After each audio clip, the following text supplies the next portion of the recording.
We made it to the top of this waterfall. This is a bad idea. This is a bad idea. There's people coming. Go crazy.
Alright, today we went to two waterfalls. Waterfall number 1 was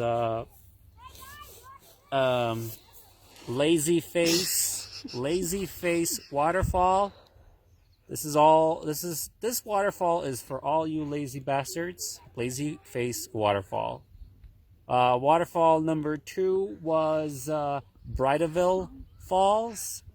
Very sketchy getting up there, not worth it. So in conclusion, both of the waterfalls weren't really worth it. You might as well just spend your day just relaxing at Stanley Lake.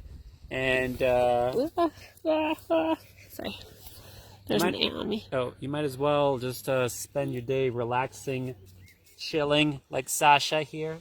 Hey, you have anything to say? Hey, how was the walk? As you can see, your dog's gonna be tired. Hey, it's so sleepy. It's gonna take a little nap. Just gonna sleep right here. He's gonna sleep right here. Anyways, it's a pretty long hike. And yeah. This was a 6 McChickens out of 10. 6 McChickens out of 10. Alright.